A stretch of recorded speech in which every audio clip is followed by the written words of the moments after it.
The purpose of my presentation this evening is to give a brief history of the nature and scope of censorship as it pertains to the First Amendment of our Constitution. In order to share with you such a background, I'll first explain some of the basics of American law concerning our First Amendment that grants Americans the freedom of expression. Then I'll discuss the regulatory censorship of indecent and obscene material in America. I'll also share with you some of the landmark cases to give you an idea of some of the contemporary cases that have entered our court system. And finally, I'll explore some of the major clashes between artists and censors that we've experienced in our society. But first, let me start by providing a little bit of a background about our First Amendment. In America, the First Amendment of our Constitution states clearly, quote, "Congress shall make no law abridging the freedom of speech," end quote. What appears to be an absolute right has been interpreted in the Supreme Court to be not so absolute. This is because the First Amendment has balanced the First Amendment with other conflicting areas of the Constitution in the particular cases that it has heard. There's two important interpretations that have been made by the Supreme Court which stand as precedents in First Amendment cases. First, the First Amendment has been interpreted to take the term "Congress shall make no law" to have a little bit of an exception.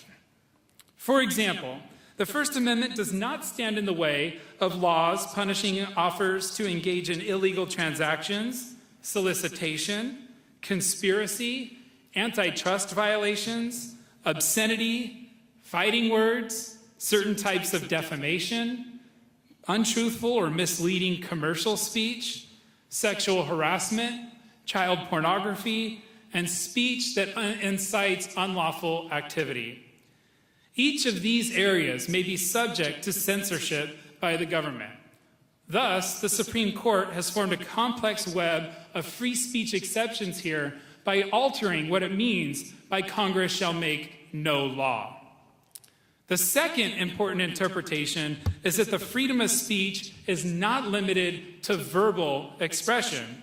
For example, the Supreme Court has extended First Amendment protection to nonverbal expressive acts such as flag burning, participating in a sit-in protest, wearing armbands to protest wars, and displaying a U.S. flag with peace symbol affixed to its surface. Taken together, the Supreme Court has held that speech is a broader category than verbal expression, while also narrowing the expressive freedom to be a non-absolute right. So throughout the history of the First Amendment, the Supreme Court has consistently upheld the First Amendment principle that the public expression of ideas may not be prohibited merely because the ideas are themselves offensive to their hearers. So when we talk about the censorship of indecent and obscene material, expression cannot be prohibited simply because it offends people. The expression must do more than offend. This principle leads to the recent history of regulatory justifications for restricting the expressive activity that exists in the domain of the obscene or indecent. One of the most important areas where obscene and indecent material is regulated occurs in the context of the broadcast medium. For the broadcast medium, Congress established the Federal Communications Commission, we know it as the FCC, and as part of the Communications Act of 1934. That act in 1934 gave the FCC the broad authority to control interstate radio, telephone, and telegraph communications. The purpose of the act was simple. It was to protect the national interest involved in the new and far-reaching science of broadcasting and to formulate a unified and comprehensive regulatory system for the industry. Today, the FCC is charged with regulating interstate and international communications by radio, television, wire, satellite, and cable. And in making the decisions about permissible freedom of expression in a broadcast medium, the FCC is under direct obligation to make its decisions based on the, quote, public interest, convenience, or necessity, end quote. As the American system is founded on a system of checks and balances, the Supreme Court has consistently functioned as a check on FCC regulations in the attempt to ensure First Amendment rights are upheld. In the area of obscenity and indecency, drawing lines has proven to be a very difficult task. Perhaps summing up the difficulty of this task, Justice John Marshall Harlan famously recognized that, quote, one man's vulgarity is another's lyric, end quote. To be clear, obscenity and indecency are legally separate concepts. I'd like to begin with the Supreme Court and FCC cases concerning indecency before moving on to the description of the obscenity area. In 1941, the FCC established its first major policy to regulate the broadcast industry. It enacted what was called the Chain Broadcasting Rules. And the FCC's purpose was to increase competition between a number of providers within the network broadcasting industry. Of course, NBC, who was dominant at the time, didn't like this, and so they sued the FCC. They cited a few issues, including the questioning of the FCC's authority to develop new rules to regulate the industry. NBC posited that only Congress had the authority to establish new regulatory rules, and the FCC, being an independent agency not elected by the people, should not have the ability to enact these particular rules. And so, therefore, the FCC had overstepped its jurisdictional given because it didn't have the authority to make those laws. However, the case went to the Supreme Court, and in 1943 it ruled that the FCC indeed had the authority to uphold the public interest in broadcasting. While affirming the public interest standard, the Supreme Court ruled that the FCC could make its own policies to reflect the fluid nature of broadcasting. So because the fluid nature of broadcasting was changing, the FCC hadn't had the authority to make it really quick to change to those times because Congress couldn't act that quick. And so the Supreme Court said the FCC needs to have that authority. However, at the same time, the court warned that the FCC does not have indefinite power and that factors must be accounted for through the scope, character, and quality of the services at issue, as well as through the First Amendment. So given this authority, the FCC adopted its first policy. It crafted an indecency policy. It became first articulated in the 1975 landmark case of Pacifica versus the FCC. And this case stemmed from the following monologue, and we're going to show about a 5-minute clip here, and you'll be able to see a little bit of what we're talking about for those that weren't around in 1975. And I am actually one of them, believe it or not. I was around in 77. So this is a clip from George Carlin.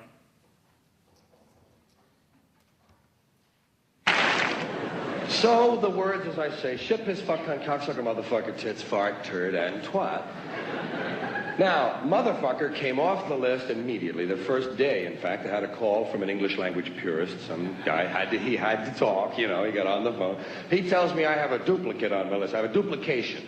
He says, motherfucker is a duplication of the word fuck, technically, because fuck is the root form, motherfucker being derivative, therefore it constitutes duplication. And I said, hey, motherfucker, how did you get my phone number anyway?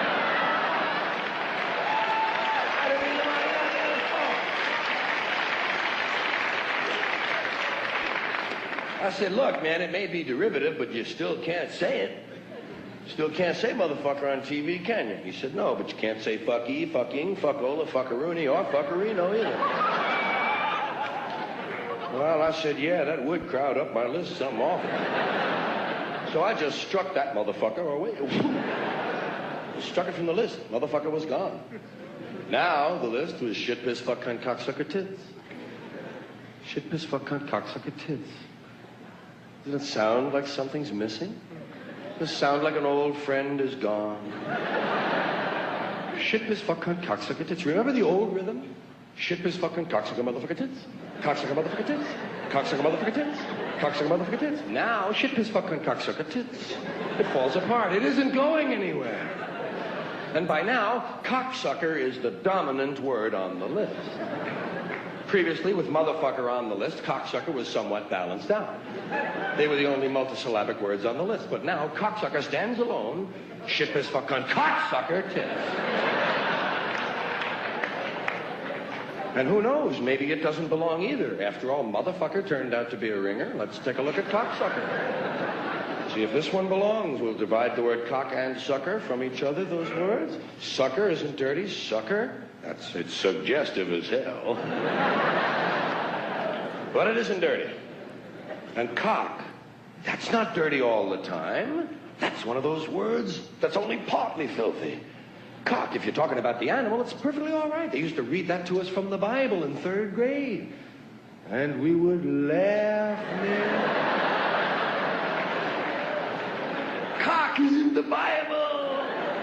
Remember the first time you heard about a cockfight? What? No.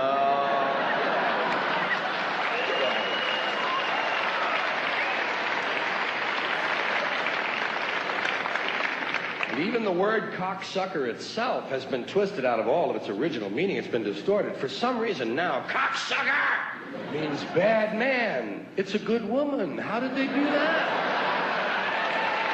How did they do that?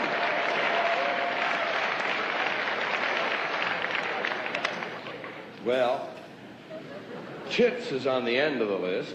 Shit, piss, fucking, cocksucker, motherfucker, tits. And you know it doesn't belong on that list. I mean, it really doesn't belong in with that kind of heavyweight filth. Tits isn't dirty. Tits is a cute name. Cute thing, cute idea. Great fun. Good name. Tits, hey, Tits sounds like a friend. It sounds like a nickname, doesn't it? Hey, Tits, come here, man. Hey, Tits, I want you to meet Toots. Tits, this is Toots. Toots, Tits.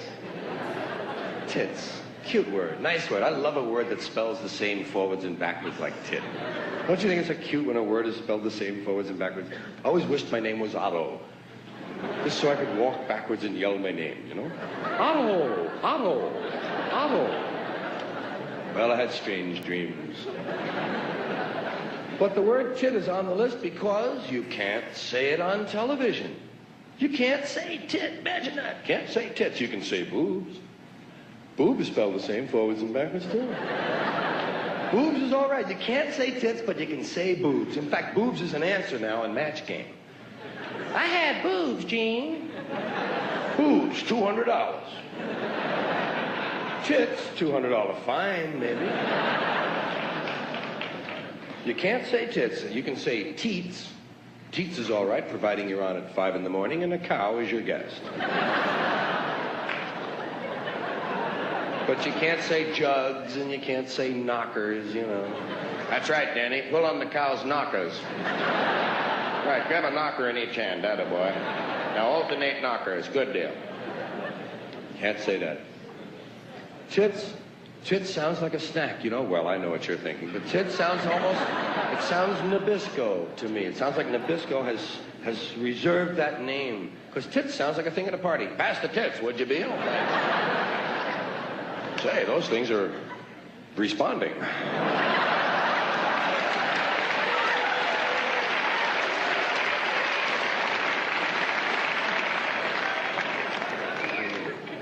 Well, shit, piss, fucking, cocksucker, motherfucker, tits, fart, turd.